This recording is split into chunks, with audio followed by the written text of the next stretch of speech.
Hey everyone, I'm Anna Morgan, your career BFF and host of Evolve TA and HR Experience here in Atlanta.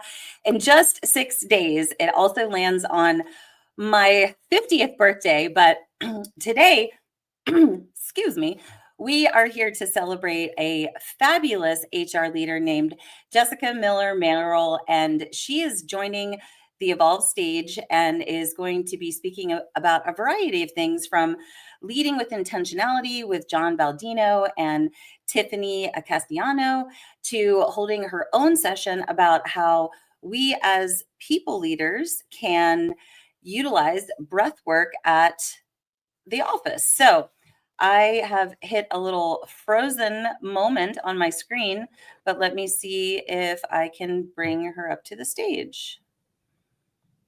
Here we go. I'm here. Can you see me? Oh, now I'm the host of the show. Well, while we wait for Anna to come back for us, maybe not. Here we are. There we are. I'm just going to pass the mic to you since my internet is being wonky.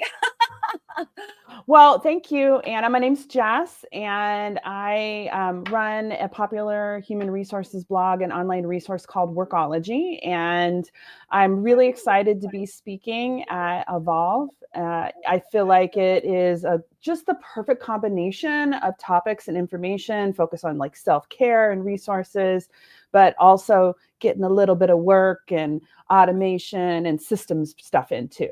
Exactly. Assuming, this becomes an annual thing, I will definitely make it 2 days because selfishly, the kind of pillars that I feel like we're focusing on are all things that I love.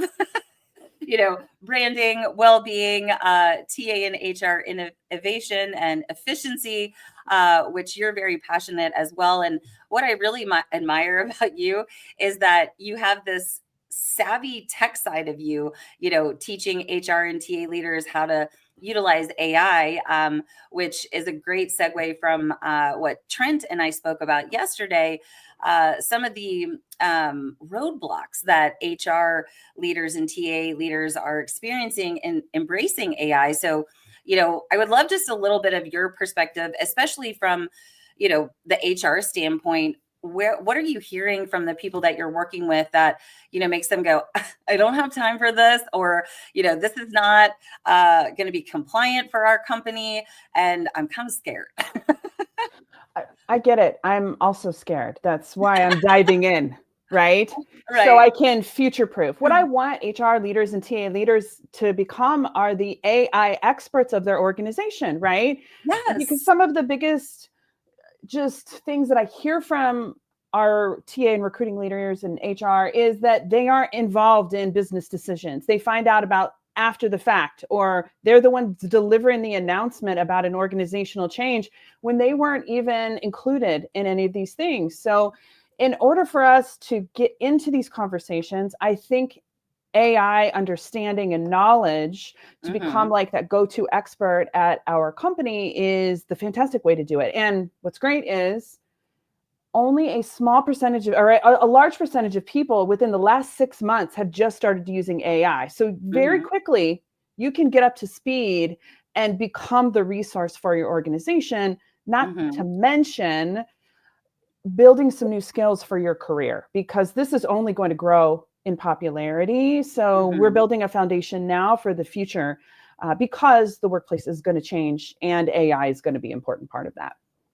I love that. And I am all about future proofing your career. That's one of my pillars in my career BFF method around, the importance of thought leadership and branding visibility, that it, just amplifies the know, like, and trust factor, and it makes it a lot harder for you to get laid off or a part of a riff, etc., as well as, keeps you relevant. And, as I've been coaching people leaders the last year and a half or two in regards to their job search, one, helping break the stigma of, oh, I'm involved in hiring people, so I should know how to do this. Well, let's stop shooting on ourselves and get into action and make sure that we have the relevant tools to, be top of mind, compete effectively, should we experience a layoff, have those relevancy or relevant skill sets so that, they are a standout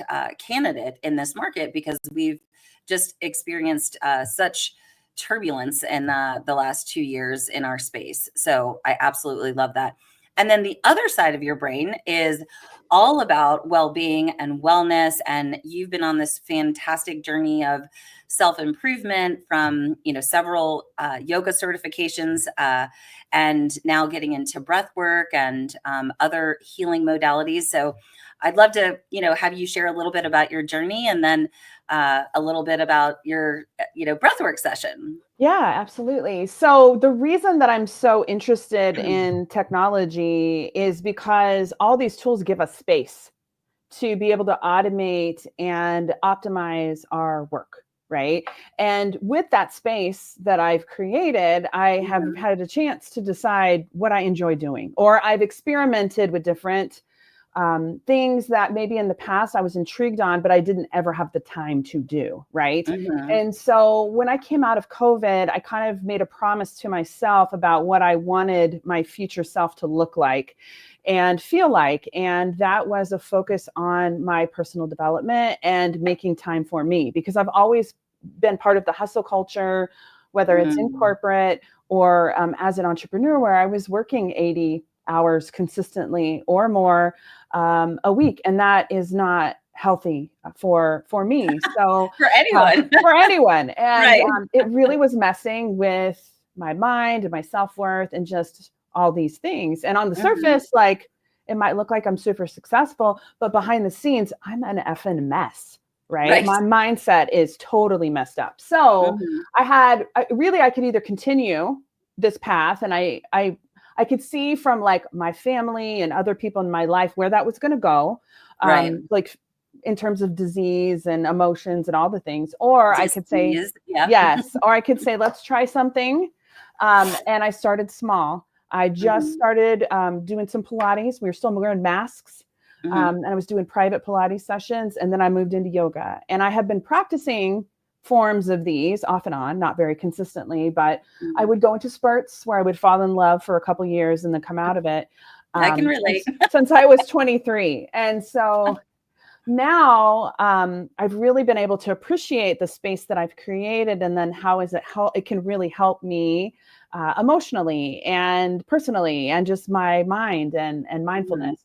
So I got tired of knowing more than teachers in the room, or being upset or frustrated with how things were being taught, especially as a mid-size, plus-size woman.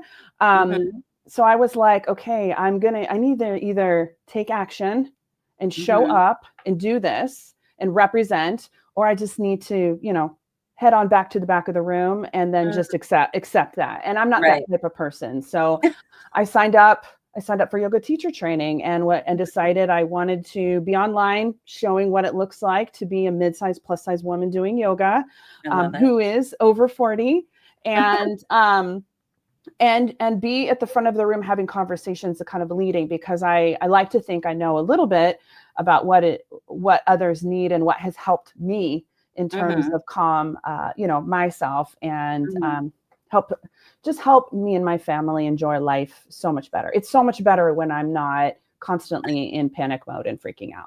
Yeah. I mean, we can't be our healthiest self when we're in fight or flight, and I personally discovered yoga.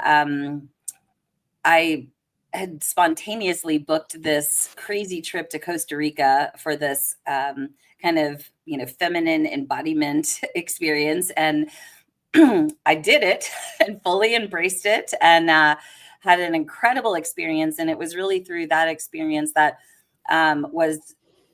gave me the gift of being able to get quiet and like receive that I was ready to, start moving into entrepreneurship, which was such a gift. But, prior to the trip, I was like, oh, there's a Kundalini yoga component.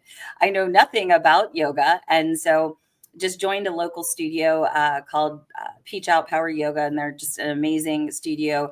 And what I loved about them is that they were just, come as you are and do what you can. And, your mat is just going to meet you where you are. And when I got back, I decided to do yoga teacher training as well. And just as I finished, I completed my first community class, and it was just such a great achievement. And afterwards, when everyone's in Shavasana, I was like, oh, like huge download that, I was ready for more. And that someday, these skills that I had actually picked up through yoga were actually going to help me create my own stage or bring in more speaking opportunities for me in the future. And that was just so powerful and beautiful. And, I'm trying right now to make my way back to my mat myself, just because, turning 50, your mobility changes so much from even your early 40s. So any of our community out there that's into yoga, like stick with it, because I've been surprised at how quickly my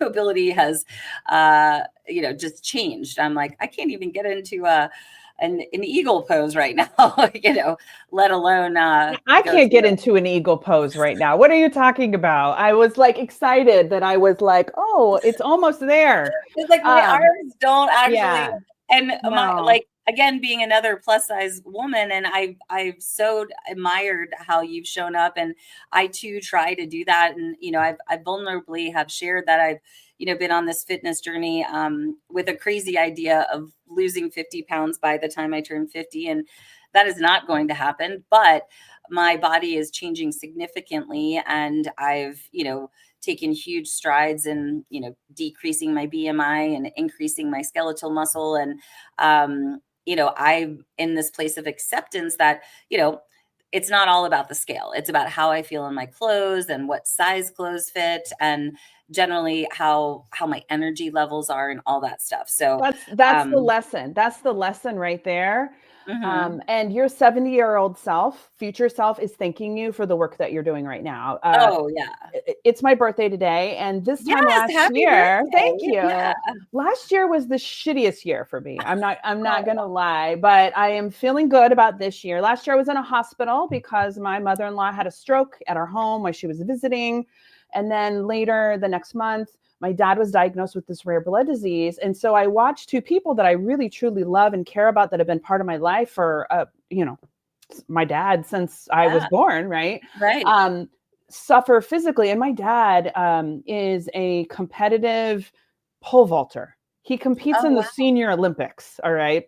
Oh my gosh. He's 69 years old. And to see him go from being able to bench and do all these crazy things and pole vault to barely being able to walk, where I was picking him up and helping care and take care of him, it's been really humbling. So when I come to the mat and I do the things, I think a lot about those moments. And my dad has been able to recover because he has been consistently exercising, having a practice, building strength so his muscles and the rest of his body could respond and come back. And he's riding his bike outside in the neighborhood when the weather allows.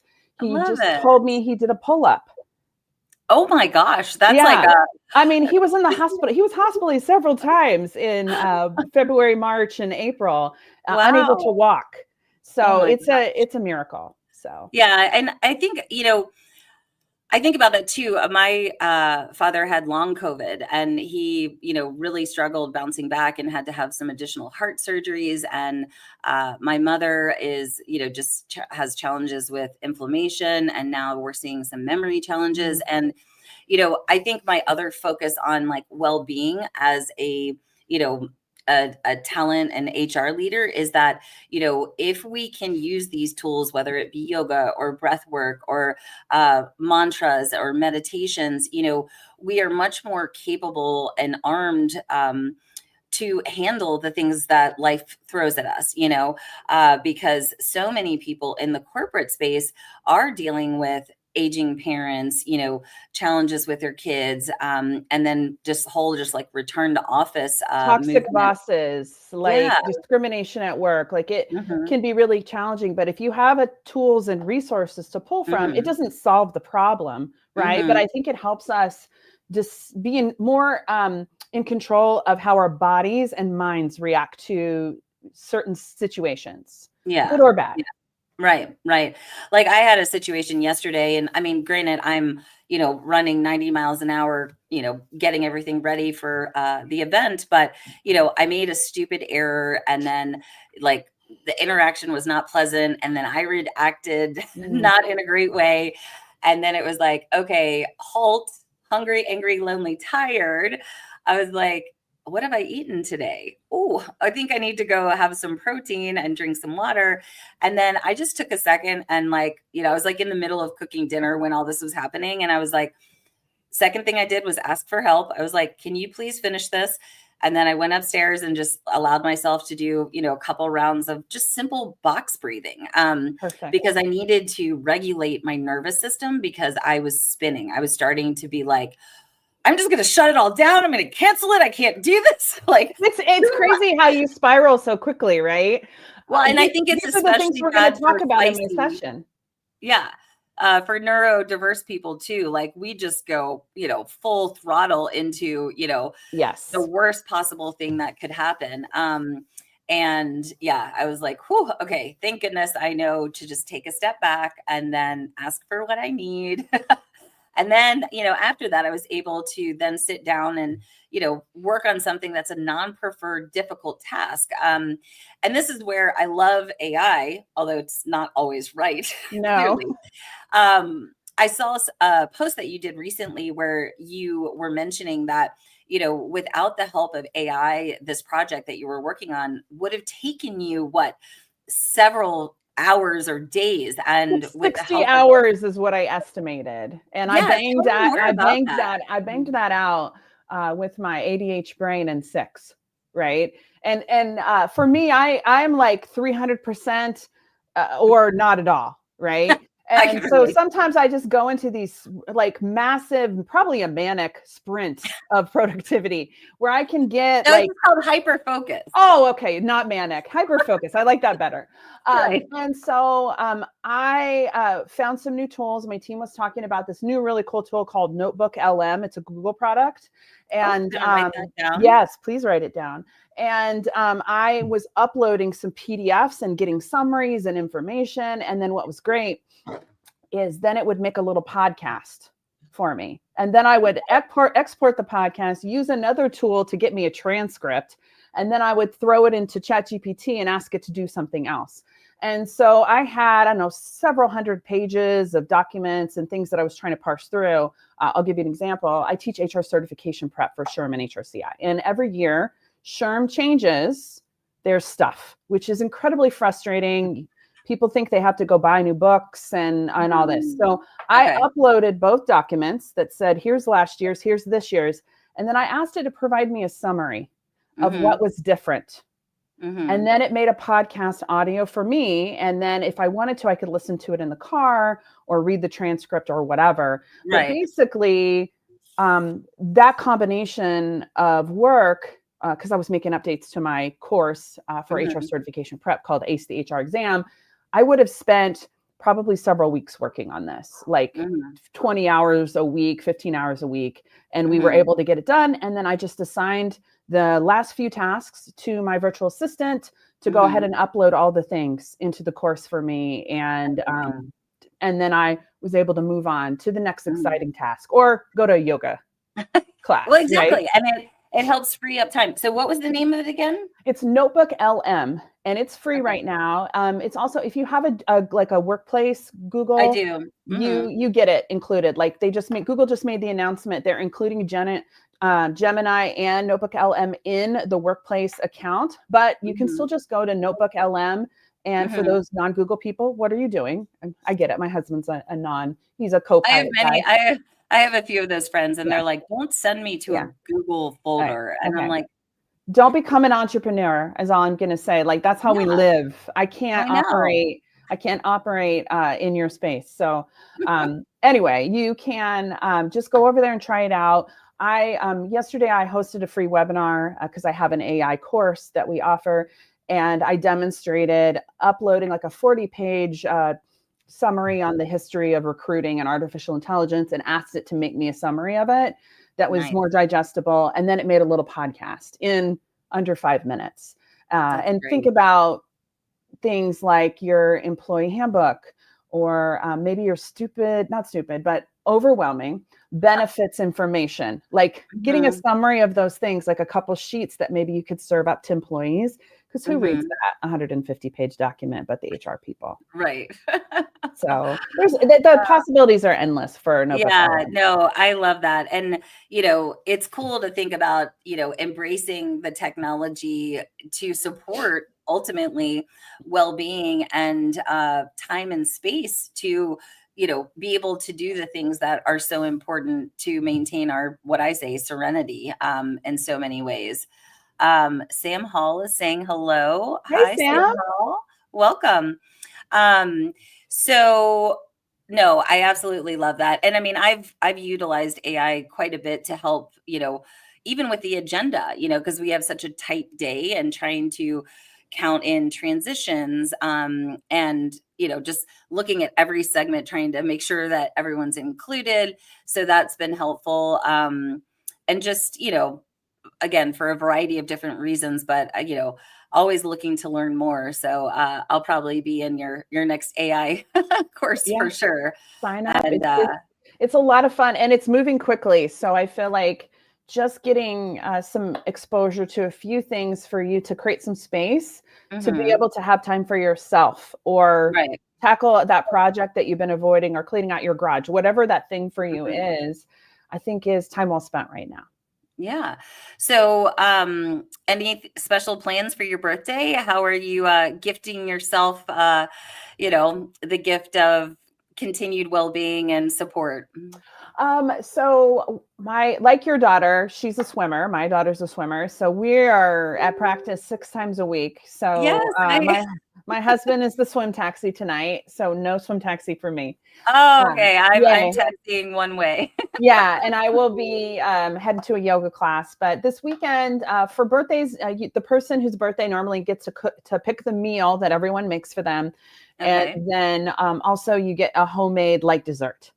So I'm asking for chocolate cupcakes. So, Okay. and my pizza, I'm getting a pizza, and I'm getting pineapple Canadian Ah, bacon pizza. And are you on yum. team pineapple on pizza or not? I do like team Okay. pineapple. Typically, if I do have a pizza, I get, I'm pretty standard, sausage, pepperoni, mushrooms, black olives. But I do like a little bit of ricotta, no red sauce, Okay. and like basil oil kind of sauce. Like red tomatoes and me don't agree.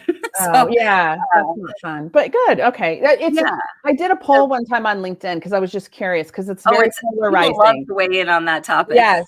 And that's a funny thing about social media and like LinkedIn and all this stuff, is sometimes I ask the silliest questions, like pineapple on pizza, yes or no?